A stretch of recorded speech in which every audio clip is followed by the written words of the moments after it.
I want to introduce you, the goal for the rest of the class is just to introduce you to these 5 examples. Right, I want to just give you ideas, in case you haven't heard of some of these before. This sort of explores the periphery, the boundaries of the field of genetic modification.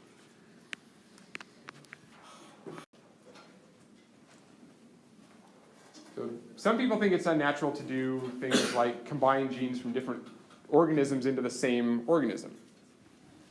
We do this with plants all the time. Apples, pears, grapes especially, relevant to the Central Valley, grafting. If you're going to talk about concerns, here's the real Franken plant. You've got a plant that's made up of a bunch of components of a bunch of different individuals all stitched together onto one plant. Right? Is that genetic modification? Yes or no?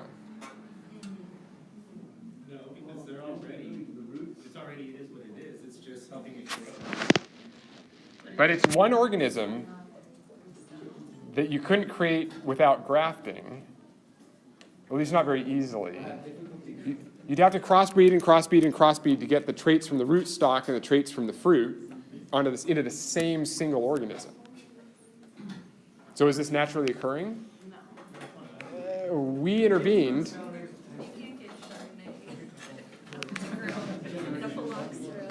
Yeah, there you go.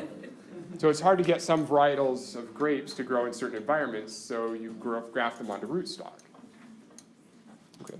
So I'm not trying to get an answer, I'm just trying to expose you to these questions. Is it GMO or is it not? You decide. Here's the one I started with, the fruit from the tomato plant. This was produced on the left, that's traditional breeding. Natural, so to speak. Humans intervened, yeah, we set up those crosses between those plants to create offspring that had certain characteristics. My question to you is, could that have happened in nature? Not did it, but could it? Slowly, but it could have. That combination of crosses that humans set up in fields to produce the beefsteak tomato, the big one, could by chance have happened in nature. Did it? I don't know. Maybe it did somewhere and nobody saw it. So natural or not? Would they consider, like, towards making the definition, would you consider too, like could it happen in nature? Like, even if we didn't set up the crossbreeds, if we created certain circumstances that could have favored a certain outcome other than what maybe in the natural environment, if you'd never introduced a human intervention, it could have stayed like that, never had a reason. Right. So we're selecting on traits. That's the most we do when we do conventional breeding. We bring together genetic combinations that exist in nature. We just rearrange. We do the recombination of traits. Meiosis does its thing in the plants. We just take different plants that have different traits and trying to put them all together into one plant. So that's naturally existing genetic variation. That's just our hand picking who lives and who dies, which is normally something that our environment does, not something that humans do.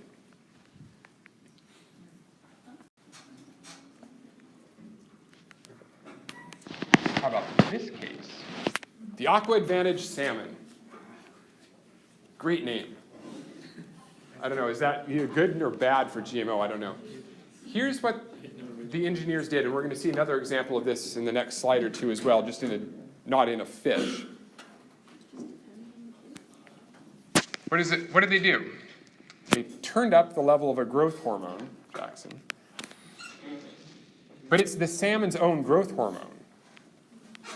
All they did was they looked for a mutation or they engineered a mutation. I don't know which, but it doesn't matter. It could have been a naturally existing mutation that regulates the expression of the growth factor, or they might have induced this mutation. Right? It's not how the mutation occurs that's important, it's what it does, according to Dr. Vincelli. So this is not a transgenic organism in that it's just using its own normal genes. It's just that one of its genes, a growth hormone, has increased production of the protein that's the growth hormone, so the fish grows faster. Transgenic or not? Well, wouldn't that have a small little period? Or, sorry, genetic modification or not? Go ahead. Wouldn't that have a small little period? Not transgenic. Of their livelihood, do they have like increased hormone usage? Like humans have at teenage years with the uptake in Growth spurt? Yeah. Yeah. So wouldn't they just abuse that one trait? That's basically what's happening here.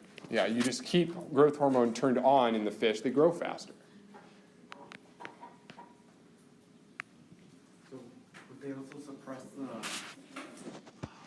don't know what to call it, not necessarily the growth hormone, but the other factor that tells the body to stop?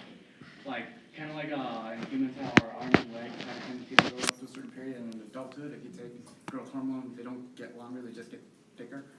Because there's just that, Right, there's just that part of the bone that's been told by the body to stop. yeah, stop growing.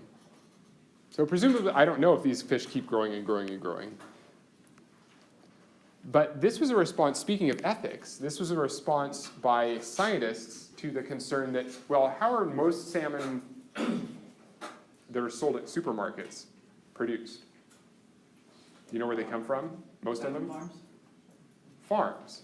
You have these big floating pens out in the ocean that are all meshed off, and you just grow these fish until they're adults out there in maybe poor conditions, I don't know. So this was a response to, well, let's make the process faster so that it's more environmentally friendly, so we don't have these big floating tanks around there with super crowding of fish for as long. So is it better, so just something to think about, is it better or worse to have a GMO versus a wild, natural maybe, not wild, farmed, natural genetic salmon that's living in worse conditions or takes longer to reach adulthood? Trade-offs. Right? You can't have your cake and eat it too, some of us say. Things are never always all good. You have trade-offs. You get some benefit, you usually have some detriment. So here's a great example for thinking about that. I'm not sure what the answer to that question is here, but I'd like you to think about it. Who really hates going to McDonald's and you get those packs of the apples in a little plastic baggie and they're kind of mushy and brown? Okay, maybe you don't go to McDonald's, that's fine. Last night I had a nice cheese board for dinner, and I cut up some fruit, and one of them was an apple, and I cut it right before I served dinner because I didn't want my family to be eating the brown fruit because, of course, you cut the apple. What happens is you're opening up the cells release polyphenol oxidase, and that enzyme starts turning the food brown. So these fantastic scientists, no opinion, these fantastic scientists either, you do the research and find out what they did. They either found a naturally existing mutation in an apple, or they genetically engineered this apple to change gene expression. This is gene expression regulation. They found or engineered a mutation that just turns down the amount of polyphenol oxidase that these apples make. So they make less of this enzyme. That's all they did. Could be transgenic, could be wild. I don't know. You find out. One mutation. Just reduce the amount of enzyme that gets, this one enzyme that gets made by the apple. No genes introduced by other species. And you get the apple on the bottom, the Arctic apple. Doesn't brown as quickly. That's it.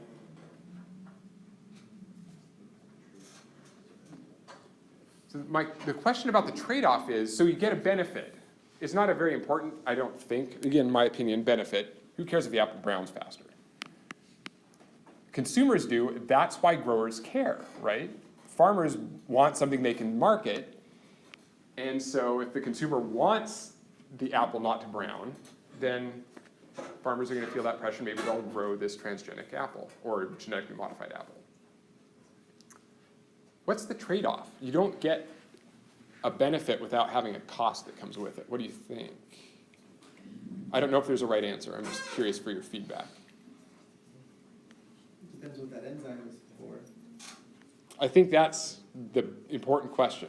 If you didn't hear it in the back, it depends on what that enzyme does. We all have all of the enzymes in our body for a purpose, so what does polyphenol oxidase normally do outside of the context of a human cutting up an apple? Could be a defensive mechanism for the plant. So maybe we get non-browning. This is totally hypothetical. This is true in some organisms. I don't know if it's true in apple. You might get non-browning, but the absence of polyphenol oxidase probably changes the flavor of the fruit. So you might get a non-browning apple that tastes shitty. Sorry, I'm recording this issue. Sorry, back up and re-record that. Right, so there's always a trade-off. You don't get the benefit without usually having some sort of a cost. Not necessarily a cost that humans care about, but some sort of trade-off. Last longest of bananas, like when bananas ripen, they're like greenish, more greenish colored, and then you leave them up for like 7 to 10 days, it becomes really, really sweet. Yeah. Yeah. So you've got, the ripening process, usually you get a certain texture with a certain flavor. Maybe you like the texture, not the flavor, but if you wait later, you get the pleasurable texture but bad flavor, or something like that. Yep, so there's always some sort of a trade-off.